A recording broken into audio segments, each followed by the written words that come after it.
guys! Welcome to my vlog. Ngayon, isi-share ko naman sa inyo kung paano natin mapa-change yung mother's maiden name natin sa Pag-ibig.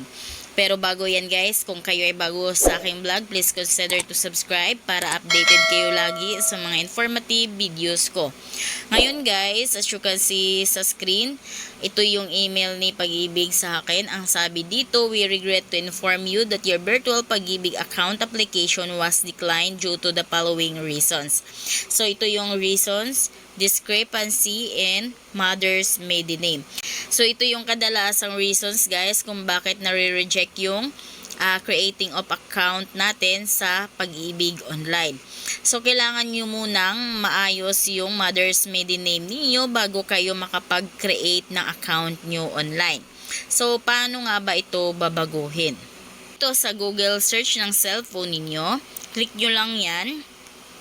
Then, dito sa my search, click nyo ulit yan. And then, search nyo lang yung MCIF form. Ayan. Then, lalabas na agad yung form. So, ito na yung MCIF form, guys, na dapat naka-PDF yan.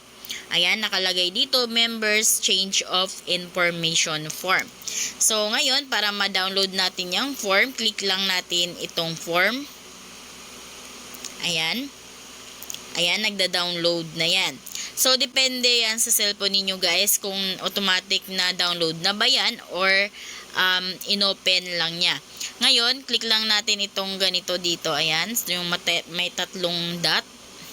Then, click nyo lang itong download. Ayan, para ma-download talaga mismo. Then, dito guys, may dalawa kayong option na mapagpilian. So, una, pwede nyong wag na kayong magpa-print nito. So, pagdating nyo sa Pag-ibig, manghingi na lang kayo ng form na MCIF form at doon na lang kayo mag-fill up. But then, ang option to is ito. So, pwede nyo itong ipa-print and then pagdating nyo sa Pag-ibig is meron na kayong form. Ngayon guys, sa pag-fill up naman ito, lagay nyo lang yung Pag-ibig mid number nyo dito. And dito guys, this form shall be accomplished in one copy. So, isang copy lang yung ipaprint nyo dito. And then, dapat naka-black ball pen yung pangsulat nyo dito. Ayan, and then dapat naka-capital letters. Then, dito guys, dahil maiden name yung i-update niyo or i-correct nito. So, yung box ng change of correction of name. So, yun yung lagyan nyo ng check. So, ito yung pangalawa. Ayan, kasunod siya ng change of membership category. Ayan, so yung box niyan, lagyan nyo ng check. Then, of course, dito naman, lagay nyo yung last name ninyo, yung first name ninyo, and then yung middle name ninyo. Then, dahil change of mother's maiden name yung i-change natin or yung i-update natin, dito lang kayo sa others. So, sa number 8. So, lagay nyo lang yung from and to. Ayan. So, yan dyan nyo belong yung mother's maiden name sa number 8 or others. Ayan. Then, after nyo malagay dyan yung maling mother's maiden name into correct mother's maiden name, dito lagay nyo yung complete name ninyo and then sa ibabaw is your signature at kung anong date. And then take note guys na pag once na may ipapa-change pa kayo dito or ipapa-update, so pwede nyo na isabay-sabay lahat.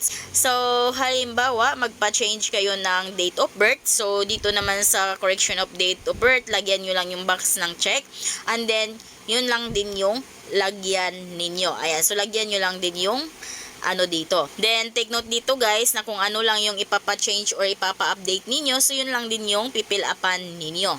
Then, ang requirements pala nito guys is just one valid ID at saka itong form.